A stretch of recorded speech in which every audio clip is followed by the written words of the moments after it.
పరిశుద్ధుడా, మహోన్నతుడా, నీకు వందనములు, స్తోత్రములు తండ్రి. సాయంకాల సమయంలో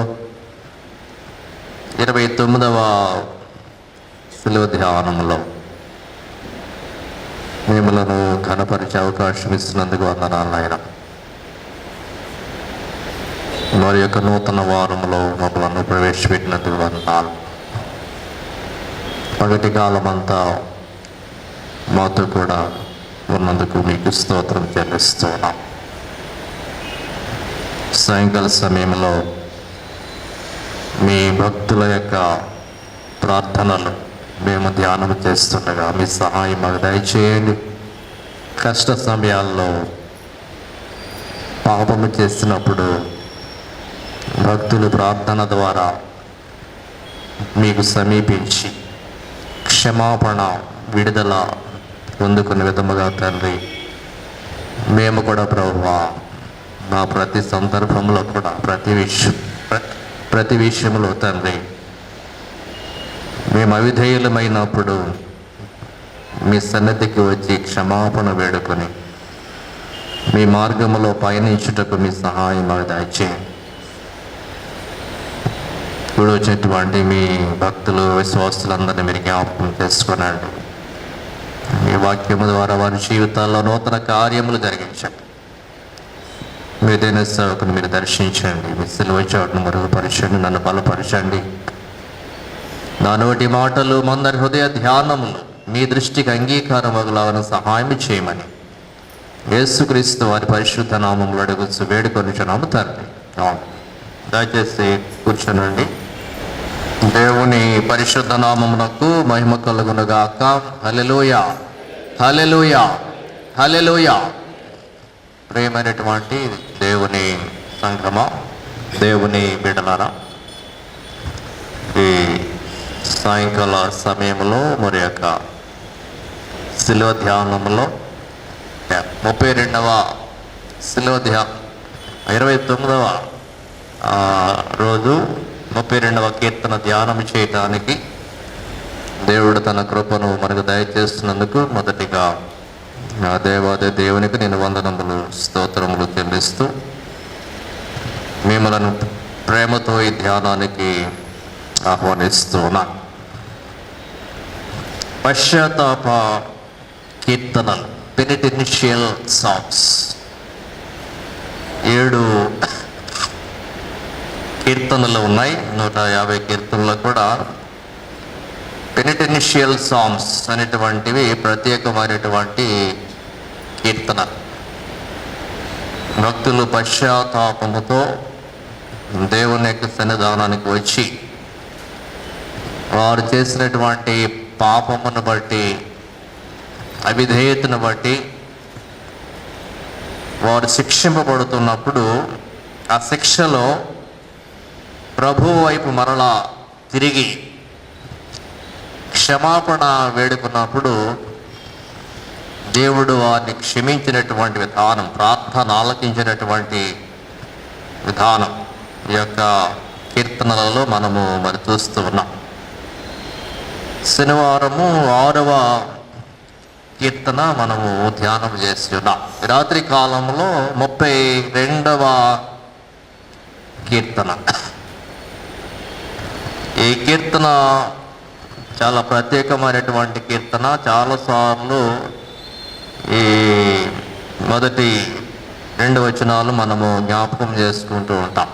పాపమును కప్పుకొనక ఒప్పుకొనుట, దేవుని చేత నిర్దోషి అని ఎంచబడుట.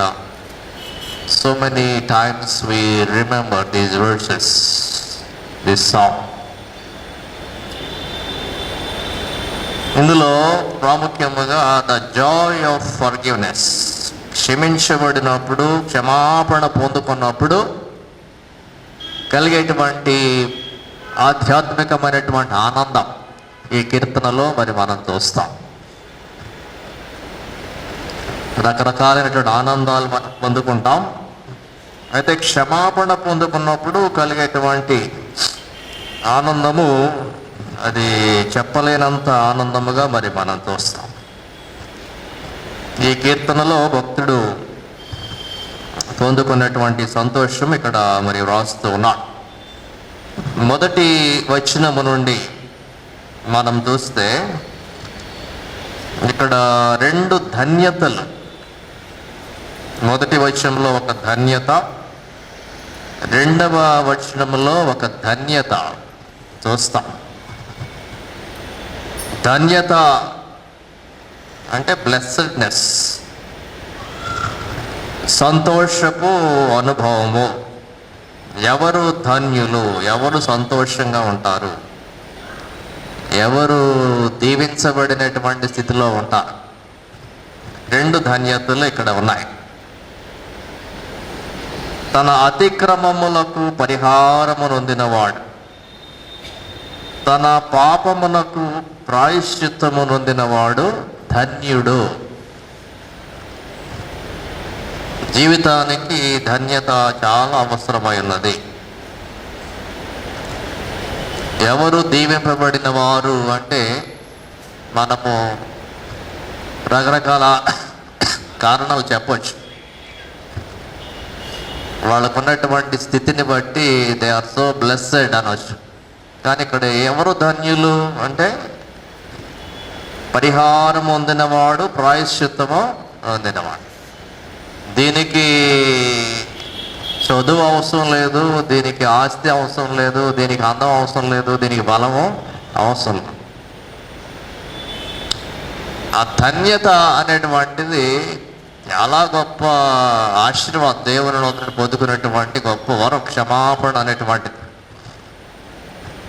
అతిక్రమము అనేటువంటి మాట మరి చాలాసార్లు జ్ఞాపకం చేసుకుంటాం మనం. మిస్సింగ్ ద మార్క్, గురి తప్పటం. రిబెలియన్, వ్యాండరింగ్ అవే, దారి తప్పిపోవడం, దేవుని వద్ద నుండి దారి తప్పి వెళ్ళిపోవడం. మిస్సింగ్ ద మార్క్ అంటే ఒక టార్గెట్ పెట్టుకున్నప్పుడు, బాణం వదిలినప్పుడు టార్గెట్ కొట్టకుండా బాణం పక్కకి వెళ్ళిపోతుంది అన్నమాట. ఎన్నిసార్లు ట్రై చేసినా తీర్థాల్లో పెడతారు చూసారా, అది పొడగలు పెడతారు, కొన్ని కన్నిస్తారు మనకు. అది ఎవడిగో కానీ తగలదు. అది రింగ్ ఇస్తాడు, అది కూడా ఎవడిగో కానీ తగలదు. మనం ఆశ 4-5 కొనేసి చాలా ట్రై చేస్తుంటాం. అది వాడికి తెలుసు, అది ఎగిరిపోతుంది. అది పెండిలా ఉంటుంది, అది తేలిగ్గా ఉంటుంది అనమాట. పండే కానీ లేసి అవతల మనం ఆడంత లాభం లేకుండా ఊరిమే మన చేతికి రింగులను తుపాకులు ఇవ్వడం మనం. అంటే గురి తప్పుట. క్రైస్తవ జీవితంలో కూడా ధర్మశాస్త్రం అనేటువంటి ఒక గురి ఉన్నది. దాన్ని రీచ్ అవ్వాలని చాలా ప్రయత్నం చేసి ఉన్నారు, కానీ అందరూ చాలా మట్టికి ఫెయిల్ అయిపోయారు. 10 ఆజ్ఞలు 9 ఆజ్ఞలు పాటించారు, కానీ 10 ఆజ్ఞల వల్ల అవలా. నీ పొరుగు వాని తగుదు ఏదైనా ఆశింపకూడదు. అది హృదయంలో జరిగేది, వాళ్ళ వల్ల అవ్వలేదు. మళ్ళీ మేకను గొర్రెను తెచ్చి మేము పాపం చేసాం క్షమించమని చెప్పి మోసేదాకా ఆ బలి అర్పించడానికి వచ్చారు అస్తమానంగా. So it's quite difficult. అది ఎవరు నెరవేర్చారంటే ధర్మశాస్త్రాన్ని యేసు ప్రభువు నెరవేర్చారు. ఆయన గురి తప్పలు, ఆయనలో ఏ పాపము కూడా లేదు. సో పాత నిబంధన భక్తులు మరి ఇటువంటి పరిస్థితులలో, గురి తప్పిన పరిస్థితులలో, పాపము చేసిన అతిక్రమించినటువంటి పరిస్థితులలో పరిహారము కొరకు దేవుని వద్దకు మరి వచ్చారు. పాపమునకు ప్రాయశ్చిత్తము పొందినవాడు ధన్యుడు. పరిహారము అనే మాట యొక్క అర్థం ఏంటంటే, ఈ మధ్యకాలంలో మనం నాసా అనే పేరు ఎక్కువ. అమెరికాలో నాసా చూసారా, మన సునీత విలియమ్స్ గారు ఇప్పుడు చాలా పెద్ద స్టోరీ అయింది. ఆ మధ్య వెయిట్ చేసాం, క్షేమంగా కిందకు వచ్చారు. నాసా పరిహారము అనే మాట, నాసా అనే పదం అది. మీరు హీబ్రూ బైబిల్ చూడవచ్చు, నెట్లో కొట్టిన వస్తుంది. దాని అర్థం ఏంటంటే టు లిఫ్ట్, క్యారీ అవే, పైకి ఎత్తడం. రాకెట్స్ ఏం చేస్తాయండి, పైకి ఎత్తుతాయి అనమాట. లోపల ఉన్నటువంటి తీసుకెళ్ళవలసిన ఉపగ్రహాలు వీటన్నిటిని కూడా రాకెట్లు పైకి లేపుతూ ఉంటాయి, ఆకాశంలోకి తీసుకువెళ్తూ ఉంటాయి. ఎత్తుకొని పోవుట దీని అర్థం. పరిహారం అంటే ఎత్తుకొని పోవుట. ఆధ్యాత్మికంగా ఏమిటి ఎత్తుకుపోవటం అంటే మన పాపములను ఎత్తుకొని పోయేటువంటి పరిస్థితి అన్న. మనం ఒక పాప భారాన్ని మోస్తూ ఉన్నాం, ఆ భారాన్ని తీసేసి మన దగ్గర నుండి ఎత్తుకెళ్ళిపోవాలి. ఆ భారాన్ని పరిహారం అంటే అది, తీసేయటం అంటే అది అనమాట. అందుకే యేసు ప్రభు శిలువ బలియాగంలో మన పాపము పరిహరించబడినది అంటే ఎక్కడికో ఎత్తుకొని పోబడింది ఆ పాపం. ఇక మన దానికి మనకు సంబంధం లేదు. అందుకే యేసు ప్రభు ఏమన్నాడు బాప్తిస్మం ఇచ్చే యోహాను, ఇదిగో లోక పాపములను మోసుకొని పోవు దేవుని ఎత్తుకెళ్ళిపోయాడు అనమాట. దానికి మన సంబంధము లేదు. ఎక్కడికో ర్యాకెట్ ఎక్కడికో వడ్డిపోయింది, మనం చూడలేదు దాన్ని. ఎత్తుకొని పోవుట అతిక్రమము, పాపము. ఈ పాపము అనేటువంటి మాట యెషయా గ్రంథంలో 1వ అధ్యాయం 18వ వచనంలో కూడా ఈ మాటలు, మరి మీ పాపములు ఎట్లా ఉన్నాయంటే రక్తము వలె ఎర్రనివి, కెంపు వలె ఎర్రనివి. అంటే హింస మీరు చేస్తూ ఉన్నారు, రక్తం చిందిస్తూ ఉన్నారు, ఎర్రగా ఉంది మీ పాపం. మీ పాపం ఎర్రగా ఉంది అంటాం ఏంటంటే మేము ఎవరినో కొట్టాము, ఎవరినో చంపాము, అందువల్ల రక్తం ఉలికించబడింది, అది పాపము అయింది. హింసిస్తున్నాము, హింసాయుతమైనటువంటి ప్రవర్తన, అది పాపము. పాపం. సో ఈ పాపము తీసివేయబడాలి, ఈ పాపము ఎత్తికి వెళ్ళిపోబడాలి. అప్పుడు మనకు ధన్యత. ఎవరు తీసుకెళ్తారంటే యేసు ప్రభువు అన్నమాట. అది ధన్యుడు.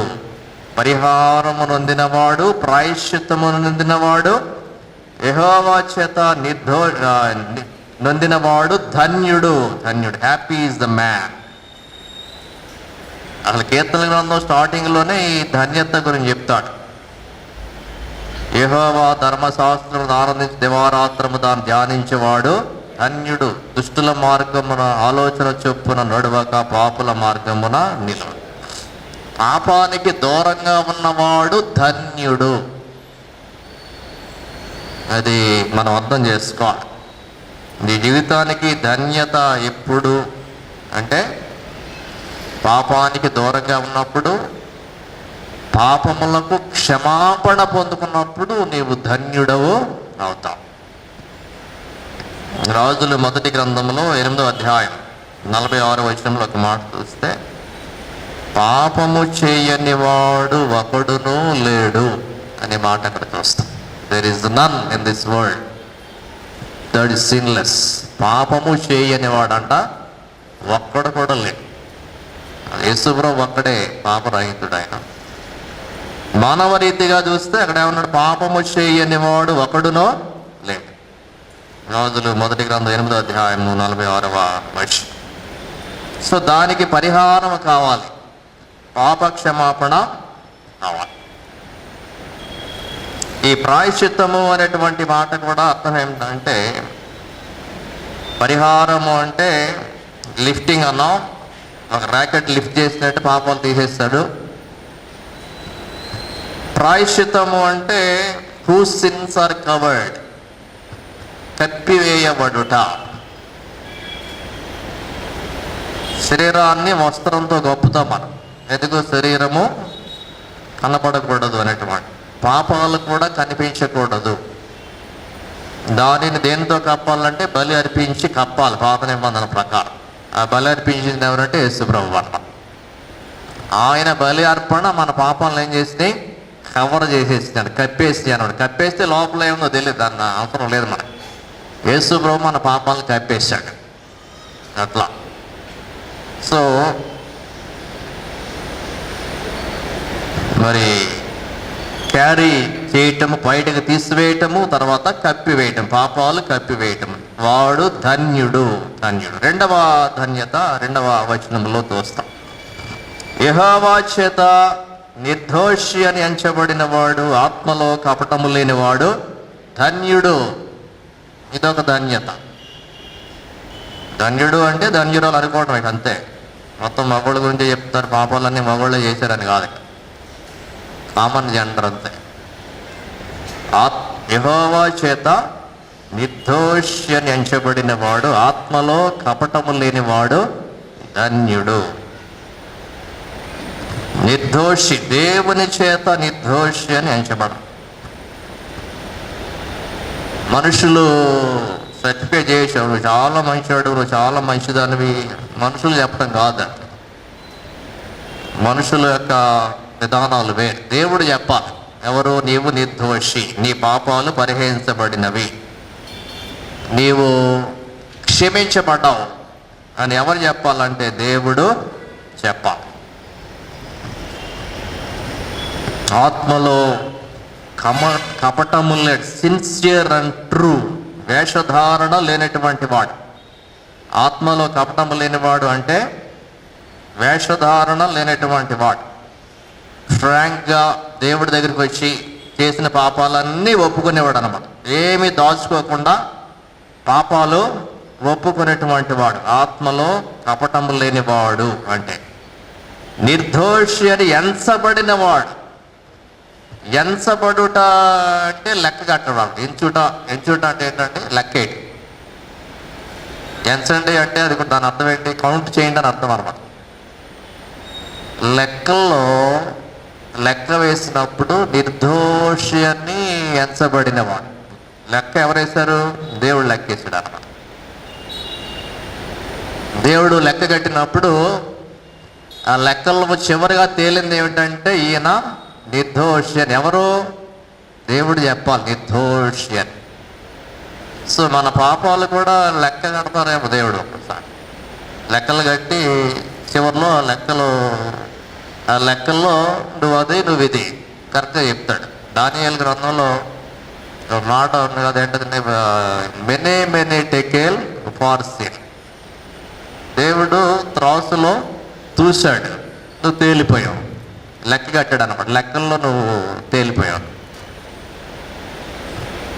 అట్లా మన పాపములు లెక్క కట్టబడినప్పుడు అసలు మనమే లెక్కేసుకోవచ్చు. దేవుడు లెక్కలు వేరుగా ఉంటాయి. నా లెక్కలు నాకు ఉండవచ్చు, మీ లెక్కలు మీకు ఉండవచ్చు. మనం రాసేసుకోవచ్చు. ఏ రోజు ఆ రోజు డైరీ రాసుకుంటే మన పాపాలు రాయి. ఏం రాస్తాం? మనకి డబ్బులు రావాల్సి వస్తే ఆ లెక్కలు రాసుకుంటాం. లెక్కలు అంటే అయ్యే మనకు తెలుస్తుంది అన్నమాట. మనకి ఎంత వస్తుంది, ఇవ్వాల్సినవి రాయి, మళ్ళీ మనకు వచ్చే రాసుకుంటాం. మనం అవి మర్చిపోయామంటే మళ్ళీ ఇబ్బంది అవుతుంది. లెక్కలు అంటే అంతవరకు తెలుసు మనకి. కానీ లెక్క కట్టడం అంటే పాపాలు కూడా లెక్క ఉన్నాయి మనకి కదా. ఎంచబడిన వాడు, దేవుడు ఎంచుతున్నాడు, లెక్క కడుతున్నాడు. ఆ లెక్కలు కట్టిన తర్వాత చివరిలో నిర్దోషి అని తేల్చబడితే అప్పుడు నువ్వు ధన్యుడవు, ధన్యురాలవు. సో 2 ధన్యతలు కదండి. అతిక్రమములకు పరిహారం పొందాలి, మన పాపాలు ర్యాకెట్ లాగా లిఫ్ట్ చేయబడాలి, ప్రాయశ్చిత్తము కవర్ చేయబడాలి, మూసేయాలి, ధన్యులము. తర్వాత దేవుని చేత ఎంచబడినప్పుడు, దేవుడు లెక్కలు కట్టినప్పుడు ఆ లెక్కల్లో మన నిర్దోషం తేల్చబడితే అప్పుడు మనము ధన్యులం. 2 ధన్యతలు. తర్వాత ఇక 3వ వచనము 4వ వచనంలో, మరి ఒకవేళ పాపము క్షమించబడకపోతే, పరిహారము నొందకపోతే కలిగేటువంటి ఆ వేదన ఈ 3-4 వచనాల్లో మరి దావీదు ఇక్కడ వ్రాస్తూ ఉన్నాడు. నేను మౌనినై ఉండగా, ఇది నేను మౌనినై ఉండగా అంటే మనకేమర్థమైంది? మౌనినై ఉండగా. నాకు కూడా మీరు కోణంలో ఆలోచిస్తే ఇక్కడ ఒక కోణాన్ని భక్తులు కామెంటరీస్లో రాస్తారు. నేను మౌనినై ఉండగా, దాని అర్థం ఏంటంటే so long as did not acknowledge my sin while I remained silent about it. పాపం చేయాల్సినంత చేసేసాడు. చేసేసిన తర్వాత దాని విషయాన్ని పట్టించుకోకుండా ఏం చేశాడంటే మౌనముగా ఉన్నాడు. పాపం ఏమో ఎంత పెరిగిపోయింది అక్కడ, దాన్ని పట్టించుకోకుండా దాని విషయంలో సైలెంట్ అయిపోయాడు అన్నమాట. అది ఇందులో ఉన్నటువంటి అర్థం. బత్షెబతో పాపం చేశాడు. పాపం చేసి ఏంటి దేవుడి దగ్గరికి వచ్చి ఒప్పుకునేది అన్నట్లు సైలెంట్గా ఉన్నాడు అనమాట. నాతాను ప్రవక్తను దేవుడు పంపించి ఆ ప్రవక్త ద్వారా పలికించిన మాట ఏమిటండి? ఆ మనుష్యుడవు నీవే, యు ఆర్ దట్ మ్యాన్. ఒక ఉపమానం ద్వారా మాట్లాడతాడు అన్నమాట. దావీదే శిక్ష చెప్పేస్తాడు దానికి. అప్పుడు అంటాడు నాతడు ఆ మనుష్యుడవు నీవే. సమూయేలు 2వ గ్రంథము 12వ అధ్యాయము 7వ వచనం. So David was silent. పాపం చేయాల్సిందల్లా చేసేసి కామ్గా కూర్చున్నాడు అన్నమాట. మౌనినై ఉండగా అంటే అదన్నమాట. ఈ చాలాసార్లు మనం కూడా చేసేది ఇదే. చేయాల్సిందంతా చేస్తాం, కామ్గా ఉంటాం, అసలు ఏమీ తెలియదు, నేనేమీ చేయలేదు అసలు అన్నట్టు కామ్గా ఉంటాం అన్నమాట. మౌనినై ఉండగా అంటే ఏంటి? మౌనంగా ఉన్నావు. పిల్లలు కూడా ఏదైనా చేస్తే మౌనంగా ఉంటే అర్థమైపోతుంది, ఏదో చేశారు మొత్తానికి, కామ్ అయిపోయారు, మొత్తం ఏదో గొడవ వస్తుందని కామ్ అయిపోయారు అన్నట్టు తెలిసిపోతుంది మనం. మౌనినై ఉండగా అంటే పాపం చేసినట్టు కూడా ఏంటంటే ఒప్పుకోకుండా నేనేమీ చేయలేదు, ఏ పాపం చేయలేదు అన్నట్టు మౌనంగా ఉంటాడు అన్నమాట. మౌనినై ఉండగా దినమంతయు నేను చేసిన ఆర్తధ్వని వలన ఎముకలు క్షీణించినవి. దావీదు మౌనంగా ఉన్నప్పటికీ కూడా దేవుడు తన పని తాను చేస్తూ ఉన్నాడు. లోపల హృదయంలో దావీదుకు దినమంతా కూడా రెస్ట్లెస్నెస్. పైకి మౌనంగానే ఉన్నాడు కానీ లోపల హృదయంలో, అంతరాత్మలో అంతర్మథనం అంటారు చూసారా, రెస్ట్లెస్నెస్ అన్నమాట, గ్రోనింగ్, మూలుగు. అటువంటి అనుభవాన్ని దావీదు కలిగి ఉంటున్నాడు. లోపల ఆర్తధ్వని అన్నాడు చూసారా, అది లోపల జరిగేటువంటిది అన్నమాట. లోపల మంట, అపరాధ భావం, ఘోష. నువ్వు నేరం చేసావు, నువ్వు పాపం చేసావు, నువ్వు పొరుగువాని భార్యను ఆశించావు, ఊరియాను చంపించావు. ఇదంతా లోపల మంటలాగా తయారైంది అన్నమాట. ఆర్తధ్వని అంటే అది. ఇంకొకటి ఏంటంటే ఆర్తధ్వని అంటే ఇది సింహగర్జన. ఆర్తధ్వని పదానికి అర్థం సింహగర్జన. సింహము గర్జిస్తూ ఉన్నది అంటే ప్రమాదం, అది జడ్జిమెంట్ అనమాట. ఎవడో ఒకరు చంపుద్ది, ఏదో జంతువుని చంపుద్ది, అది తీర్పుకు గుర్తది. ఇది దేవుని గర్జన వినిపించిందంట. ఆర్తధ్వని అంటే ఆ ధ్వని వినిపించింది దావీదుకి.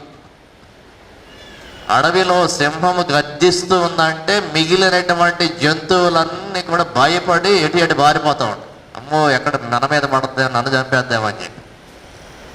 దేవుని గర్జన స్వరము దావీదుకి వినిపించింది. అంటే ఎప్పుడు ఇతను పాపం చేసినప్పుడు. ఆర్తధ్వని ఏమో దేవుడు వచ్చి నన్ను శిక్షిస్తాడేమో, నేను పాపం చేశాను కదా. అది 2 అర్థాలు ఇక్కడ. దినమంతా, whole day, no rest, no rest. నా ఆర్తధ్వని వలన నా ఎముకలు క్షీణించిన, మై బోన్స్ వ్యాక్స్డ్.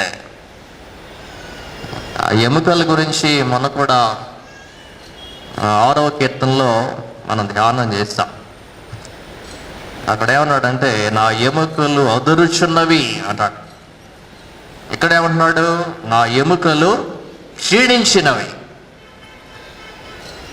వ్యాక్స్డ్ అంటే అది కుళ్ళినవి అని అర్థం అన్నమాట. నా ఎముకలు బలం తగ్గిపోయింది. దేవుని యొక్క సింహ గర్జన వినగానే, నేను చేసిన పాపం చేసినప్పుడు ధైర్యంగానే చేశాను, తీర్పు ప్రకటించడానికి దేవుడు గర్జిస్తూ వస్తున్నప్పుడు ఆ స్వరం నాకు వినపడినప్పుడు ఒకేసారి బలమంతా తీసేసినట్టు అయిపోయింది అన్నమాట. మై బోన్స్ వ్యాక్స్, బలం తగ్గిపోయి ఒకేసారి కూలబడిపోతాం చూసారా. ఒకేసారి ఏదైనా వార్త విన్నప్పుడు నీరసం వచ్చేస్తుంది, ఒకేసారి బలమంతా వెళ్ళిపోయినట్టు ఉంటుంది ఒక్కోసారి. అది ఎవరికంటే కొంచెం ఫీల్ అయ్యేవాళ్ళకి, మామూలు బండబారిపోయిన వాళ్ళకి అలా ఏది వార్త చెప్పిన ఒకలా ఉంటుంది వాళ్ళకి, పెద్ద పట్టించుకోరాళ్ళు. కానీ కొంచెం తీవ్రంగా ఆలోచించే వాళ్ళకి కొన్ని వార్తలు వినగానే నిస్సత్తువ, నీరసం వచ్చేద్దాం అన్నమాట. అట్లా నా ఎముకలు బలం ఒకేసారి తగ్గిపోయింది. ఎందువల్ల? బలమంతా ఎక్కడుందనుకున్నాం మనం? ఎముకల్లో ఉందని చెప్పుకుంటున్నాం.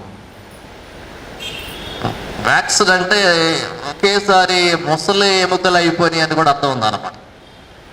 ముసలి ఎముకలు అంటే బలహీనం అయిపోయాను ఒకేసారి, బలమంతా ఒకేసారి పోయింది. విలాప వాక్యముల గ్రంథంలో 3వ అధ్యాయం 4వ వచనంలో కూడా ఇటువంటి మాట ఒకటి మనం చూస్తాం.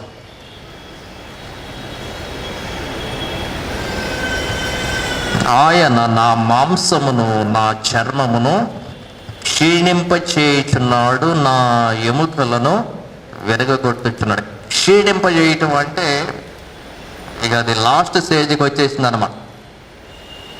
ఈ చర్మం కానీ ఎముకలు కానీ ఒక వయసు వరకు కూడా బలంగా ఉంటాయి. ఒక వయసు దాటిన తర్వాత ఏమవుతూ ఉంటాయి? క్షీణించిపోతూ ఉంటాయి. చర్మం కాంట్రాస్ట్ అవుతూ ఉంటుంది, ఎముకలు బలం తగ్గిపోతూ ఉంటుంది, కొంచెం అందరూ సన్నబడిపోతూ ఉంటారు. ఇది వరకు ఉన్నటువంటి ఉండదు పరిస్థితి. సో నేను మౌనముగా ఉన్నప్పుడు, పాపాన్ని ఒప్పుకోకుండా ఉన్నప్పుడు ఏమైపోయిందంటే నా ఎముకలు క్షీణించినవి. దినమంతా కూడా నా మనసులో అసలు బాగలేదు. తర్వాత 4వ వచనంలో దివారాత్రులు నీ చెయ్యి నా మీద బరువుగా ఉండెను. Thy hand was heavy upon me. Thy hand seemed to press me down. దేవుని చెయ్యి తన మీద బలంగా ఉందంట, హెవీగా ఉందంట. తర్వాత ఆ చెయ్యి వల్ల ఏమవుతున్నాడంటే ఇతను నొక్కి ప్రెస్ డౌన్ అంటే నొక్కేసింది ఆ చెయ్యి, నన్ను కిందకి తోసేసింది కిందకి. అంత బలమైనటువంటి చెయ్యి. నేను చేసినటువంటి పాపము ఒప్పుకోకపోవటం వల్ల జరుగుతున్నటువంటి పరిస్థితి. దివారాత్రము నీ చెయ్యి నా మీద బరువుగా ఉండెను. దేవుడు శిక్షించేసరికి, దేవుడు బరువు తన మీద వేసేసరికి భయం వేసింది అన్నమాట. అమ్మో, నేను తట్టుకోలేనంత బరువు ఇది. అది కూడా 1 గంట 2 గంటలుగా దివారాత్రం కూడా ఈ బరువుని మోయాల్సినటువంటి పరిస్థితి. యోబు ఈ బరువు మోయలేక యోబు గ్రంథం 13వ అధ్యాయం 21లో ఆయన రిక్వెస్ట్ ఏమిటంటే, యోబు 13:21, నీ చెయ్యి నా మీద నుండి తొలగింపుము, నీ భయము నన్ను బెదిరింప. నిజంగా కొంతమంది చేతులు బలంగా ఉంటారు, మనం చేస్తే తట్టుకొని ఎక్కువసేపు మొయ్యలేము. వచ్చేయి ఏం చేస్తాం? తీసేస్తాం. బలహీనమైనటువంటి వారు ఆ బలమైన చేతులు మొయ్యలేరు, గత వేసినా కానీ మొయ్యలేరు. దేవుడు బలమైన చెయ్యి, బరువుగా ఉన్నటువంటి చెయ్యి దావీదు మీద పడింది. ఎందువల్ల అంటే అతడు ఒప్పుకోలేదు, పాపాన్ని ఇంకా మనసులోనే ఉంచుకొని మౌనముగా ఉండిపోయాడు అనమాట. దేవుడి చేతి దెబ్బ గురించి మాట చెప్తాడు 39వ కీర్తనలో 10వ వచనంలో, నీ చేతి దెబ్బ వలన నేను క్షీణించుచున్నాను. దేవుడు ఒక్క దెబ్బ కొడితేనంట క్షీణించిపోతామంట. 39వ కీర్తన 10వ వచనం, నీ చేతి దెబ్బ వలన నేను క్షీణించుచున్నాను. 38వ కీర్తనలో 2వ వచనంలో కూడా అంటాడు, నీ చెయ్యి నా మీద భారముగా ఉన్నది. చాలా ఉన్నాయి. 88వ కీర్తన 7వ వచనం. రూతు గ్రంథంలో నయోమి ఒక మాట అంటుంది 1వ అధ్యాయం 13వ వచనంలో, నాకు విరోధి ఆయను. ఆ మాటకు అర్థం ఏంటంటే ఆయన హస్తము నాకు వ్యతిరేకంగా కార్యం చేసింది అంటారు.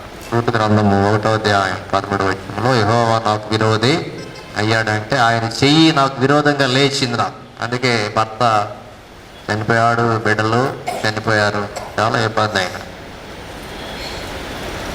సో ప్రియులారా, దివారాత్రులు నీ చెయ్యి నా మీద బరువుగా ఉండదు.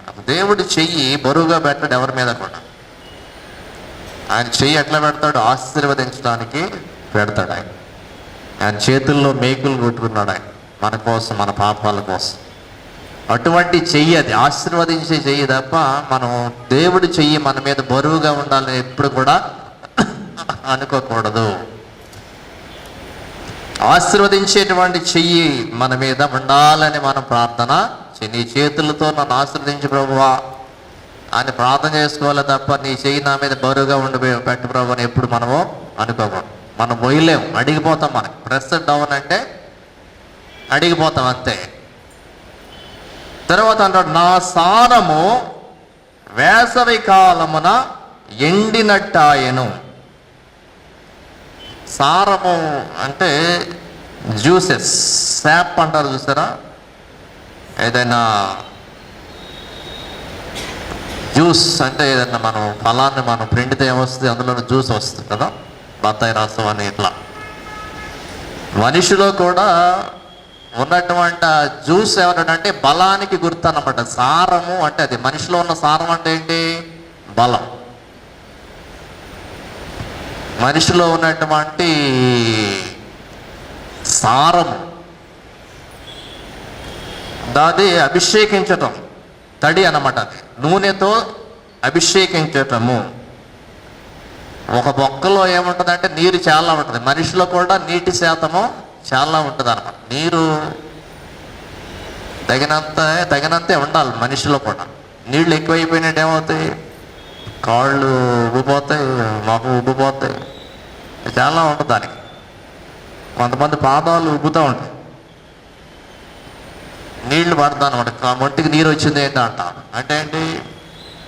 తగు రీతిలో ఉండాలి నీళ్లు. అంతేకాకుండా ఉండాల్సిన నీరు లేకపోతే ఏమవుతుంది? ఎండిపోతాం అనమాట. నా సారం అంతా ఎండిపోయింది, తగినంత నీరు నా దగ్గర లేదా. మొక్కలో నీరు వేసవకాలం మొత్తం ఆరిపోద్ది అనమాట, ఎండిపోద్ది మొత్తం. మనిషిని దేవుడు నూనెతో అభిషేకిస్తాడు కొన్ని సందర్భాల్లో. ఎండిపోయింది అంటే అర్థం ఏంటంటే అభిషేకం పోయింది. దావీదుని అభిషేకించాడు కదా, ఎవరండి? సమూయేలు కదా. అభిషేకించి రాజుని చేస్తాడు. నూనె నెత్తి మీద నూనె పోసి అభిషేకిస్తాడు అన్నమాట. అది ఎండిపోయింది మొత్తం, ఆ నూనె లేదు అసలు, మొత్తం ఎండిపోయింది. అందుకే నీ తలకు నూనె తక్కువ చేయొద్దు అంటాడు. మన తలన్నీ ఎండిపోయిన తలలే, అసలు నూనె ఇవ్వడం పెట్ట మనం. అది ఎందుకో తెలియదు కానీ ఒకప్పుడు నూనె బాగా పెట్టేవాడు. కాలేజీలకు వెళ్ళిన తర్వాత ఫ్యాషన్ ఎక్కువైపోయి తలకి నెత్తి మీద నూనె లేక మొత్తం బాడీ చేసుకున్నాం. షాంపూలు ఒకటి మొత్తం బాడీ చేసి, అంటే నీరు లేదు, నూనె లేదు, అభిషేకం పోయింది, బలము పోయింది, రెండు పోయింది. నూనె పోయిందంటే నూనె తడి ఇక్కడ లేదంటే అర్థం ఏంటి? అభిషేకం పోయింది, ఎండిపోయింది, మొత్తం పోయింది. ఇక నీవు అభిషిక్తుడవు కాదు. ఏదో ఒకసారి అభిషేకం వచ్చింది కదా అని చెప్పి నేను జీవితాంతం అభిషిక్తున్నట్టే కుదరదు. దాన్ని కాపాడుకోవాలి, దాన్ని నువ్వు భద్రపరుచుకోవాలి. ఒంటిలో నీటి శాతాన్ని కూడా మెయింటైన్ చేసుకోవాలి. అది మనకు తెలుసో తెలియకో మొత్తానికి వెళ్ళిపోతే ఎండాకాలం కొంచెం నీళ్లు తాగుతూ ఉండాలి. లేకపోతే దారిలాగా ఒక పుచ్చకాయ ముక్క తింటే సరిపోదు. చాలా జాగ్రత్తగా ఉండాలి. ఇప్పుడున్న పరిస్థితుల్లో అడ్డంగా పడి ఎండలో తిరిగావు అనుకోండి, నాకేం అవుద్దు అనుకోక్కర్లా, ఏమైపోతుందంటే ఆరిపోతాం మొత్తం. మళ్ళీ శరీరానికి నీరు పెట్టాలి, మొక్కకు నీళ్ళు పెట్టినట్టు. భక్తుడు ఇక్కడ అంటున్నాడు, నా సారము వేసవి కాలమున ఎండినట్టాయను. వేసవి కాలంతో పోల్చాడు. వేసవి కాలంలో మనుషులు ఎండిపోతారన్నమాట. అట్లా అయిపోయింది నా పరిస్థితి. ఎందువల్ల? నేను మౌనినై ఉండగా, ఏంటంటే మౌనినై ఉండగా నా పాపాన్ని నాలోనే పెట్టుకుని ఒప్పుకోకుండా అలాగే ఉండిపోయాను అనమాట. నాకేమీ తెలియదు అన్నట్టు. అది మౌనం అంటే. సో కాలంలో మనము ఎంతమంది మీ మౌనముగా ఉన్నాం? నేను మౌనినై ఉండగా, ఇదే పరిస్థితి మన చాలా మంది. చేసింది చేసేస్తాం, పాపం చేసేస్తాం, మౌనంగా ఉంటాం. దేవుడి దగ్గరికి వచ్చి కూడా ఒప్పుకోవాలి, దాన్ని తీసేసుకోవాలి, దాన్ని పైకి పంపించేయాలి ర్యాకెట్తో, లేకపోతే కప్పేయాలి అనే ఆలోచన మనకి పట్టించుకోవాల్సిన ఒక్కోసారి. దాన్ని ఏమంటారంటే మౌని వై ఉండగా. Why you are silent about your sin? నీ పాపము విషయంలో నువ్వెందుకు సైలెంట్గా ఉన్నావు? మౌనినై ఉంటే ఏమవుతుంది అంటున్నాడు? ఇవన్నీ జరుగుతాయి అన్నమాట.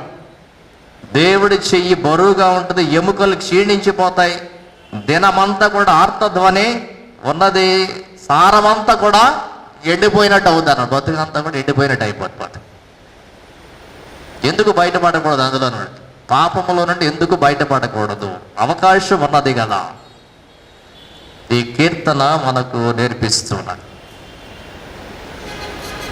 తర్వాత ఇక 5వ వచనంలో, నా దోషమును కప్పుకొనక నీ ఎదుట నా పాపమును ఒప్పుకొంటిని. చాలా అవసరం అనమాట ఒప్పుకొనుట. రెండోసారి యెహోవా సన్నిధి అంటాడు. బహుశా ఇది వెంటనే ఎక్కడో, ఆయన ఎక్కడుంటే అక్కడ, ఇంట్లో అయితే ఇంట్లో, ఎక్కడుంటే అక్కడ ఏమంటున్నాడు? నా దోషమును కప్పుకొనక నీ ఎదుట నా పాపము ఒప్పుకొంటిని. ఎక్కడైనా ఒప్పుకోవచ్చు పాపాలు, ఎక్కడైనా ఒప్పుకోవచ్చు. ఆయన క్షమించేటువంటి దేవుడు. ఒప్పుకోవాలి. యోహాను రాసేటువంటి మొదటి పత్రికల్లో 1వ అధ్యాయం 8వ వచనం నుండి 10 వరకున వచనాల్లో మనం చూస్తే, మనము పాపము లేని వారమని చెప్పుకొని నీడల మనలను మనమే మోసపుచ్చుకుంది, మరియు మనలో సత్యం ఉండదు. మన పాపములను మనం ఒప్పుకొని ఎడల ఆయన నమ్మదగిన వాడు, నీతిమంతుడు కనుక ఆయన మన పాపములను క్షమించి సమస్త దుర్నీతి నుండి మనలను పవిత్రులనుగా చేయి. సో ప్రియులారా, యోహాను రాస్తున్నాడు, మనము పాపము లేదని చెప్పుకోవటం కాదు, పాపం ఉందని ఒప్పుకోవాలి. దేవుని సన్నిధిలో ఒప్పుకోవాలి.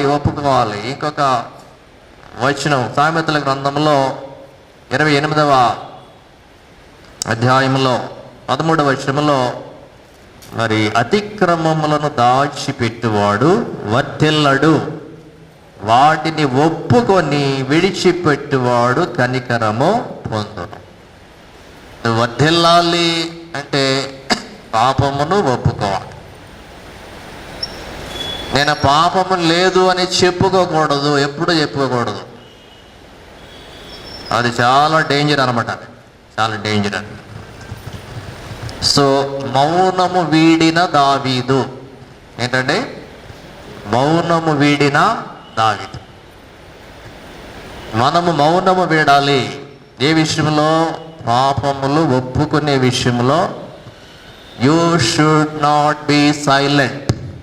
వీళ్ళంతా చాలా సైలెంట్ అండి, ఒక మాట మాట్లాడరు, మంచిదే కొన్ని విషయాల్లో, కానీ పాపం విషయంలో సైలెంట్గా ఉన్నట్లయితే చాలా ఇబ్బంది పడాల్సి వస్తుంది. ఒప్పుకోవాలి, దేవుడి దగ్గరికి వచ్చి ఒప్పుకోవాలి. కొంతమంది అసలు మాట్లాడినట్టే ఉంటారు. కొన్ని సందర్భాల్లో వాళ్ళు మాట్లాడుతుంటారు, ఇన్ని మాటలు ఉన్నాయా నీ దగ్గర అనిపిస్తాను. మళ్ళీ మాట్లాడుతున్నారే మీరు, మా ముందేమో అసలు ఏమి తెలియనట్టు కామ్గా ఉన్నారు. పాపం విషయంలో సైలెంట్గా ఉంటే పని జరగదండి. ఒప్పుకోవాలి, దానిని ఒప్పుకోవాలి, విడిచిపెట్టాలి. నీ ఎదుట నా పాపము ఒప్పుకొంటిని అంటాడు. తర్వాత యెహోవా సన్నిధిని నా అతిక్రమములు ఒప్పుకొందు ననుకొంటిని. ఇంట్లో ఒప్పేసుకున్నాడు. తర్వాత మనసులో ఏమొచ్చింది? నేను దేవుడి సన్నిధికి వెళ్ళి అక్కడ కూడా నేను పాపాలు ఒప్పుకోవాలి. తప్పిపోయినటువంటి కుమారుడు బుద్ధి వచ్చినప్పుడు, when he came into his senses, ఆయన సెన్స్లోకి వచ్చినప్పుడు, అప్పుడు దాకా మైక్యూలో ఉన్నాడు. సెన్స్లోకి వచ్చినప్పుడు ఏమనుకున్నాడు? నేను లేచి నా తండ్రి వద్దకు వెళ్ళి, లోకాసు వార్త 15వ అధ్యాయం ఈ 17, 18 వచనాలు, ఈ మాటలు మనం చూస్తాం. చెప్పుదుననుకొని లేచి ఏమనుకున్నాడు? నేను తండ్రి దగ్గరికి వెళ్ళి, తండ్రి, నేను పరలోకమునకు విరోధముగా నీ ఎదుటను పాపము చేసి తిని, ఇక మీదట నీ కుమారుడు అనిపించుకున్నాడు యోగ్యుడను కాను, నన్ను నీ కూలివారిలో ఒకనిగా పెట్టుకొని అతనితో చెప్పుదుననుకొని లేచి. ఇంకా చెప్పలా తండ్రి ఏమనుకున్నాడంటే మనసులో అనుకున్నాడు అన్నమాట. ఇక్కడ దావీదు ఏమనుకుంటున్నాడు? యెహోవా సన్నిధిని నేను ఒప్పుకొందుననుకొంటిని, యెహోవా సన్నిధిని నా అతిక్రమములు ఒప్పుకొందుననుకొంటిని. అది చాలు, కనీసం అదన్నా చాలు. నువ్వు ఇక్కడికి వచ్చేసి పెద్ద ఏం చెప్పక్కర్లేదు. కన్ఫెషన్ అంటే రహస్యంగా దేవుడు చెప్పుకోవాలి. మా అందరికీ వినిపిస్తే దానివల్ల ఏం ప్రయోజనం ఉండదు. అక్కడ కూడా వచ్చి దేవుడి సన్నిధిలో కూర్చుని వాటిని ఒప్పుకోవాలని అనుకున్నాడు అంతే. కాబట్టి ఇది బహిరంగ ప్రకటన కాదు. ఇది నువ్వు చేసినవన్నీ చెప్తే మేము వినే ఓపిక మాకు ఉండదు, నేను చేసిన చెప్పి మీకు ఓపిక ఉండదు.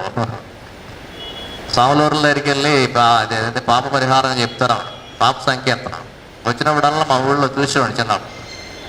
ఆయన కుర్చీ వేసేవాడు, కూర్చోబెట్టేవాడు, వీళ్ళందరూ వెళ్ళి మోసుకేసుకుని కూర్చుని చెప్పేవాళ్ళు. నేను అది చేశాను, ఇది చేశాను, అక్కడికి వెళ్ళి ఆ పొలం ఏదో చెప్పేవాళ్ళం. అది విని ఇక కష్టమే కదా, వినలేం కదా. వచ్చినప్పుడల్లా ఇదే పాపం, ఇదే చేసాం, అక్కడికి వెళ్ళాం, ఇక్కడికి వెళ్ళాం.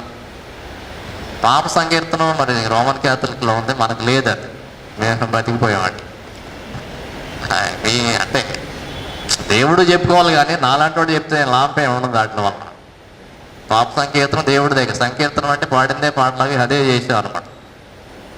యెహోవా సన్నిధిని ఒప్పుకొందుననుకొంటిని అనుకుంటే చాలు.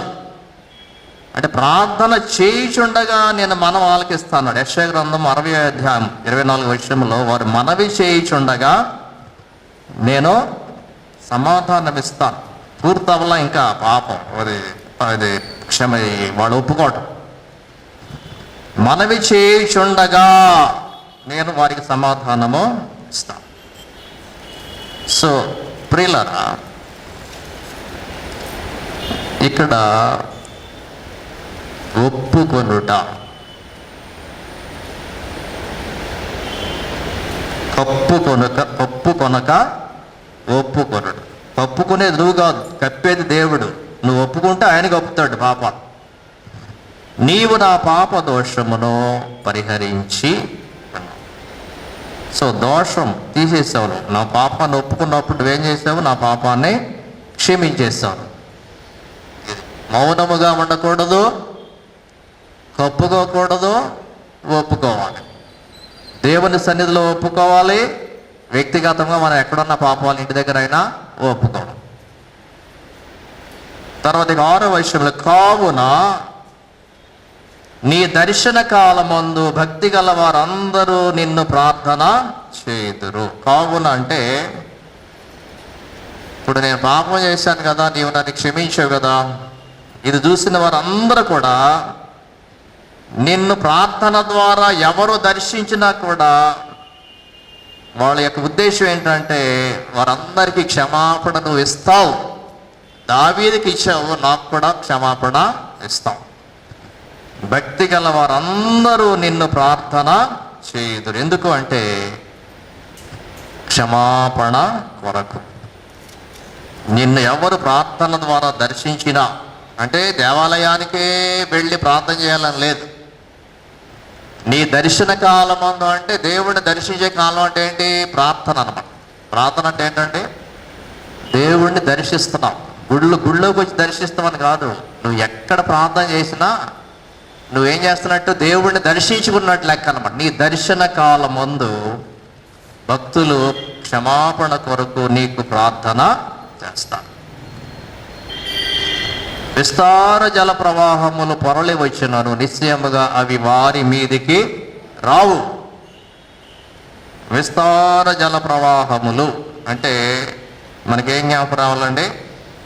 నోవహు కాలంలో ఏమొచ్చినాయి? విస్తారమైన జల ప్రవాహాలు, 40 రాత్రి మగళ్ళు, ప్రచండమైన వర్షము, ఆకాశమైన తూములు విప్పబడిన ప్రచండమైన వర్షము వచ్చింది. అందులో ఎవరు రక్షింపబడ్డారు? నోవహు కుటుంబము రక్షింపబడింది. In the time of judgement, అది తీర్పు సమయం. అది నోవహు కాలము తీర్పు సమయం. అది ఎవరు రక్షింపబడ్డారు? ప్రార్థనాపరుడైన నోవహు తన కుటుంబము రక్షింపబడ్డారు. అదనమాట. విస్తార జల ప్రవాహములు పొరలి వచ్చినను నిశ్చయముగా అవి వారి మీదికి రావు. నేను జలములలో బడి వెళ్ళినప్పుడు నీవు నన్ను కాపాడుతావు. యెషయా గ్రంథం 43వ అధ్యాయము 2వ వచనం. ఏదో బుద్ధి గలవాడు కట్టిన ఇల్లు, బుద్ధి లేనివాడు కట్టిన ఇల్లు. మత్తయి సువార్త 7వ అధ్యాయంలో చదువుతాం. రెండింటి మీదకి వచ్చిన తుఫాన్లు ఎవరు రక్షింపబడ్డారు? వాక్యము విని దాని ప్రకారం చేసిన వాడు రక్షింపబడ్డాడు. 7వ వచనంలో చదువుదామా? మంచి మాట ఇది. నువ్వు దాక్కునే స్థలం అండి దేవుడు.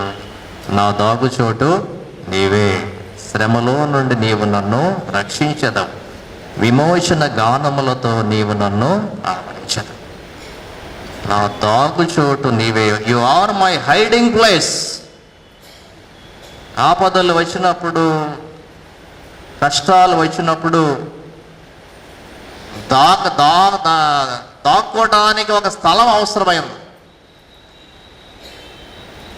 దాగేడు స్థలము యేసుప్రభు.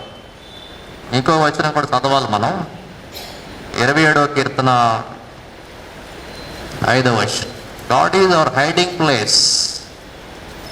నేను ఎక్కడ దాక్కోవాలి? కష్టం వచ్చినప్పుడు నేను ఎడిపారిపోవాలి, భయపడక్కలా. God is your hiding place. చదువుదామా అందరం? చదవాలి అందరూ. ఆపత్కాలమున ఆయన తన పర్ణశాలలో నన్ను దాచును, తన గుడారపు మాటున నన్ను దాచును. దాచేస్తాడు అనమాట. దెబ్బ పడకుండా దేవుడు దాస్తాడు, కాపుదలు ఇస్తాడు మనకి. Is our hiding place. 91వ కీర్తనలు అంటాడు, మహోన్నతుని చాటున నివసించువాడే సర్వశక్తిని నీడను విశ్రమించువాడు. నేను ఇల్లు ఎక్కడ దాక్కోవాలి? ఇప్పుడు భయం వచ్చినప్పుడు, ఆపద వచ్చినప్పుడు క్రైస్తవులకు చింత లేదు అసలు. గబగబాబు దేవుడి దగ్గరికి వచ్చి ప్రార్థన చేయటం అంటే అదే దాక్కోవడం. అంతే, దాచేస్తాడు దేవుడు. నేను ఒక్క దెబ్బ పడినవాడు, ఒక్క ఇబ్బంది నీకు రానివాడు. అంతే. నా దాగు చోటు నీవే. పరిగెట్టు రావాలి. By fleeing to God he would be secure against all evils which sin brings upon human beings. పాపం ద్వారా వచ్చే ప్రతి దెబ్బ తగలకుండా ఆయన మనకు దాగేడి స్థలముగా ఉన్నాడు. సో నా దాగు చోటు నీవే. ఇది ఎప్పుడు ప్రార్థన చేసుకోవాలి మనం. మన దాగేడి స్థలము ఆయన. ఎప్పుడు పాపాలు చేసినప్పుడు మళ్ళా దేవుడు కొడతాడు, రెడీ అవుతాడు. చూసారా? గబగబా క్రీస్తులోకి వచ్చేయాలి. ప్రభువా నన్ను క్షమించు, నీ శిలువ రక్తంతో నన్ను కడుగు. దాగేడు స్థలము, హైడింగ్ ప్లేస్. విమోచన గానములతో నీవు నన్ను ఆవరించెదవు. విడిపింపబడిన తరువాత అందరూ స్తుతి ఆరాధన చేస్తుండవి మన చెవుల్లో పడతాయి. మన చెవులు దానితో నింపబడతాయి. విమోచన గానములు. రక్షించిన తరువాత, విమోచింపబడిన తరువాత, క్షమాపణ పొందుకున్న తరువాత భక్తులు పాడే ప్రార్థనలు, నన్ను క్షమించావు, నీకు వందనాలు, నన్ను కాపాడావు, నీకు, ఇవన్నీ విమోచన గానాలు అన్నమాట. Songs of redemption. ఈ పాటలు పాడినప్పుడు అర్థవంతంగా అర్థం చేసుకుని పాడాలి. ఏదో వందగా దాన్ని పాడేయటం కాదు. విమోచించావు. ఈ సంవత్సరం మనం పాడే పాట అదే. ఆయన విమోచనకర్త. ఆయన రక్తమిచ్చి మనలను విమోచించాడు. నా విమోచకుడైన. విమోచన గానాలు అందరి చెవుల్లో పడాలి, ఆవరించాలంటే మొత్తం దాంతో కప్పేయాలన్నమాట, పాపంతో కప్పటం కాదు. విమోచన గానములతో నీవు నన్ను కప్పెదవు. 40వ కీర్తన 3వ వచనంలో తనకు స్తోత్ర రూపము క్రొత్త గీతమును మన దేవుడు తన నోట నుంచాడు. పాటలు అనేవి చాలా అవసరం అండి. విమోచన గానాలు, శిలువ పాటలు. ఈ 40 రోజులు కూడా శిలువ పాటలు పాడాలి. ఇవి ఎట్లా విమోచించాడు, ఎట్లా మనం శిలువ రక్తంలో గడిగాడు, వాడాలి పాటలు. మళ్ళీ సీజన్ వెళ్ళిపోయిందంటే ఈ పాటలు పాడమండి. అందుకే గుడికి రావాలి అప్పుడప్పుడు, ఇవి మర్చిపోకూడదు ఈ పాటలు. విమోచన గానములు. 8వ వచనము దేవుడు పలికినటువంటి మాట, దేవుడే మాట్లాడిన మాట. నీకు ఉపదేశము చేసేదను, నీవు నడవవలసిన మార్గమును నీకు బోధించేదను, నీ మీద దృష్టి ఉంచి నీకు ఆలోచన చెప్పేదను.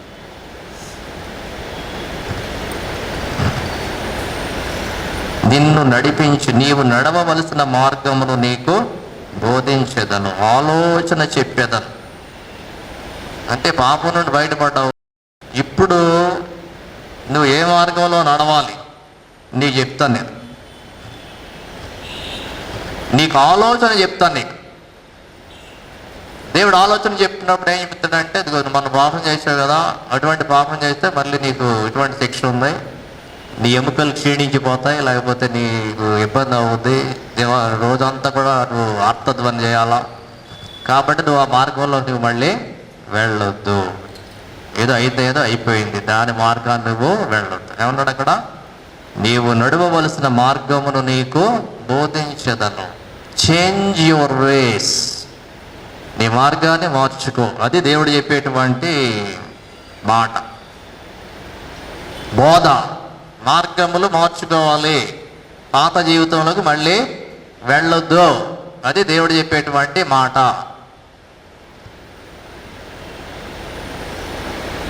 ఎలియాజరు ప్రార్థన చేసినప్పుడు ఏమన్నాడండి? ఇస్సాకు పెళ్లి సంబంధానికి వెళ్ళినప్పుడు, నువ్వు సరైన మార్గంలో నన్ను నడిపించావు. మళ్ళీ 100 సంబంధాలు చూడకుండా ఒకే ఒక సంబంధం చూసాం, టక్కున అయిపోయాడు. దేవుని నడిపింపది. యెషయా ఆదికాండం 24:48. నీకు ఆలోచన చెప్పేదను, గైడెన్స్ ఇస్తాడు దేవుడు మనకు.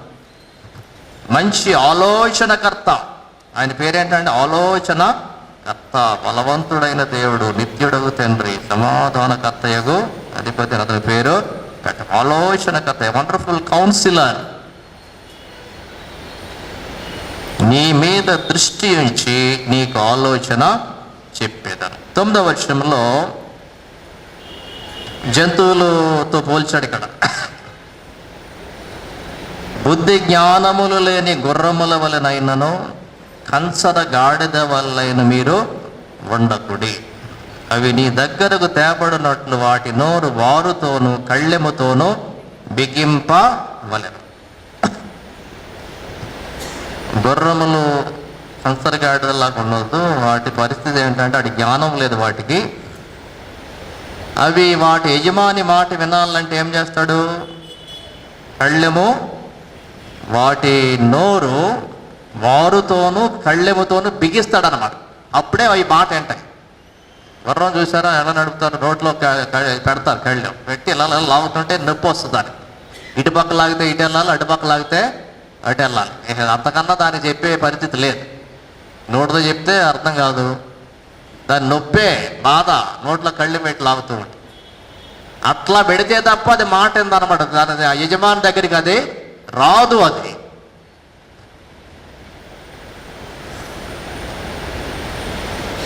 అవి నీ దగ్గరకు తేబడినట్లు అంటే విధేయత చూపించినట్లు అట్లా ట్రీట్ చేస్తే తప్ప రావు అయి. మరి మీరు కూడా ఎట్లా తయారయ్యారంటే, మీకు కూడా ఇటువంటి శిక్ష వేస్తే తప్ప మీరు దగ్గర రావట్లా. మామూలు మాటలతో మీరు లొంగట్లా. మీరు ఒక గాడిదను, ఒక గుర్రాన్ని ఎట్లయితే లొంగ తీసుకుని యజమాని దగ్గర రప్పించుకుంటున్నాడో, అట్లా మీరు పశుప్రాయులు అంటాడు కొన్ని సందర్భాల్లో. 49వ కీర్తన 10వ వచనం, 12వ వచనం, 20వ వచనం, జంతువులను పోలిన వారు పశుప్రాయులు. వాక్యం మాట్లాడుతుంటే లొంగట్లా మీరు లైట్గా తీసుకుంటున్నారు, మౌనంగా ఉంటున్నారు పాపం విషయంలో. తర్వాత చూసుకుందామని వదిలేస్తున్నారు, దాన్ని ఒప్పుకోట్లా మీరు పాపం. గుర్రము కంచర గాడిద ఉన్నట్లు మీరు ఉండొద్దు. భక్తిహీనులకు అనేక వేదనలు కలుగుచున్నది. మెనీ సారోస్ అంటాడు భక్తిహీనులు. అయితే యెహోవా కృప మీద ఆధారపడినటువంటి వారికి, యెహోవా నమ్మికించే వారిని కృప ఆవరించుచున్నది. చివరిలో సంతోషము, ఆనందం. నీతిమంతులారా యెహోవాను బట్టి సంతోషించుడి, ఉల్లసించుడి. యథార్థ హృదయులారా మీరందరూ ఆనందగానము చేయుడి. ఎందువల్ల దేవుడు మీకు క్షమాపణ ఇచ్చాడు. భక్తిహీనులకేమో అక్కడ ఏముందండి? వేదన, అనేక వేదనలు అన్నాడు అక్కడ 10వ వచనంలో. నీతిమంతులకి ఏముంది? సంతోషము, ఆనందము, ఉల్లసించుడి. ఇది కాంట్రాస్ట్ అన్నమాట. బీ హ్యాపీ అని చెప్తున్నాడు మరి నీతిమంతులకి. భక్తిహీనులకి ఏమో అనేకమైనటువంటి వేదనలు ఉన్నాయి. గుర్రంలాగా గాడిదలాగా బై ఫోర్స్గా కాకుండా ఎట్లా రావాలి దేవుని సన్నిధికి? స్వచ్ఛందంగా రావాలి. ఎవరో నెట్టితే దేవుడి సన్నిధి రావడం కాదండి. ఎవరో చెప్పి రా, నువ్వు దగ్గర రా, దేవుడి దగ్గర రా అని పిలిస్తే రావడం కాదు. మనకై మనం వచ్చేయాలంతే కదా. గుర్రము కంచరగాడిది లాంటి బిహేవియర్ వద్దు మనకి. ఎవరో చెప్తే దేవుడి దగ్గర రావడం, ఎవరో ప్రసంగం చేస్తే పాపంలో ఒప్పుకోవడం, అది కాదు. మన స్థితి మనకు తెలుసు. ఇక్కడికి వచ్చిన వాళ్ళందరూ స్వచ్ఛందంగానే వచ్చారు అనుకోండి. ఎవరో బలవంతంగా లాక్కొస్తూ వచ్చారు అనుకోవట్లా నేను. నువ్వు రా నీతో పాటు నేను కూడా వస్తా. వాళ్ళు ఉంటారు కొంతమంది, నువ్వు వస్తే నేను వస్తా, ఇది కూడా ఉంటుంది. అంటే అవి రాకపోతే నువ్వు రావను. అట్లా కాదు, స్వచ్ఛందంగా వచ్చేయాలి, ఒప్పుకోవాలి, ఆనందం పొందుకోవాలి, సంతోషము. ఆ క్షమాపణలో మనకు చివరి దొరికేది ఏంటంటే సంతోషము, దేవుని అందలి ఆనందం. లేచి నిలువబడి ప్రార్థన చేద్దాం. పరిశుద్ధుడా, ప్రేమగల మా తండ్రి, రాత్రి కాలంలో 32వ కీర్తన ద్వారా మాతో మాట్లాడినందుకు మీకు వందనాలు చెల్లిస్తున్నాను ప్రభువా. మా పాపములను దూరముగా కొనిపోయే దేవుడవు నాయన, ప్రాయశ్చిత్తము చేసే దేవుడవు. మా పాపములను మీ శిలువ రక్తము ద్వారా కప్పివేసిన దేవుడవు తండ్రి. మీకు వందనములు, స్తోత్రములు, స్తుతులు చెల్లిస్తున్నాను. పాపము విషయంలో మేము మౌనము దాల్చకుండా ప్రభువా, కప్పుకొనక ఒప్పుకొనటకు సహాయం చేయండి. దాని నుండి విడిపింపబడి ధన్యులము కావటానికి సహాయం చేయండి ఆయన. మీ చేత నిర్దోషి అని ఎంచబడటానికి సహాయం చేయండి ప్రభువా. రాత్రి కాలంలో తండ్రి మీ సన్నిధికి వచ్చిన ప్రతి బిడ్డను జ్ఞాపకం చేసుకున్నాడు. ఎవరైతే పాప క్షమాపణ కొరకు మీ సన్నిధిని సమీపిస్తూ ఉన్నారో వారందరినీ జ్ఞాపకం చేసుకునండి దేవా. వారిని క్షమించండి, విడుదల కలిగించండి, నూతన సృష్టిగా వారిని మార్చమని ప్రార్థిస్తున్నాను. దేవ సంఘమాతని దీవించండి, కొనసాగేటువంటి శిలువ యాత్రను మీరు ఆశీర్వదించండి ప్రభా. ఈ శ్రమల వారములో మీరు మా కొరకు పొందినటువంటి శిలువ శ్రమలు, వేదనలు, బాధలు, నిందలు, అవమానములు, ముళ్ళ కిరీటము, పంచగాయములు, వీటన్నిటిని బట్టి మీ కృతజ్ఞతాస్తుతులు చెల్లిస్తున్నాను. పాప భారము నుండి మాకు విడుదల ఇచ్చినది మీకు వందనాలు. మీరు అనుగ్రహించిన ఉచితమైన రక్షణ భాగ్యాన్ని బట్టి వందనాలు దేవా ప్రభువా. ఎండాకాలంలో ప్రతి బిడ్డను మీరు భద్రపరిచండి నాయన. మంచి ఆరోగ్యములందరికీ దయచేయండి, సంపూర్ణ స్వస్థత, విడుదల దయచేయమని మేము ప్రార్థిస్తూ ఉన్నాం ప్రభు దేవా. రాత్రి కాలపు దీవెనలు మాకు దయచేసి మీ శిలువ దీవెనలతో ప్రతి బిడ్డను పంపించమని, రేపు సాయంకాలం మరలా శిలువ యాత్రలో కొనసాగుటకు మీ సహాయం మాకు దయచేయమని యేసుక్రీస్తు వారి పరిశుద్ధ నామములో అడుగుచూ వేడుకొనుచున్నాము తండ్రి. ఆమేన్. పరలోకమందున్న మా తండ్రి, మీ నామము పరిశుద్ధపరచబడుగాక, మీ రాజ్యము వచ్చునుగాక, మీ చిత్తం పరలోకం నెరవేర్చినట్లు భూమి యందును నెరవేరునుగాక. మానవ ఆహారం నేడు మాకు దయచేయం, మళ్ళా పాపము చేసిన వారిని క్షమించిన ప్రకారం మా అపరాధం క్షమించు. మమ్మల్ని శోధుల నుండి తెగ ఆదర్శను తప్పించు. ఎందుకనగా రాజ్యము, శక్తియు, మహిమయు నిరంతరము నీవే. ఆమేన్. మన ప్రభువు అయిన యేసుక్రీస్తు కృపయు, పరమ తండ్రి అయిన దేవుని ప్రేమయు, పరిశుద్ధాత్మయోని సహవాసం మనందరికీ సదా తోడైండును గాక. ఆమేన్.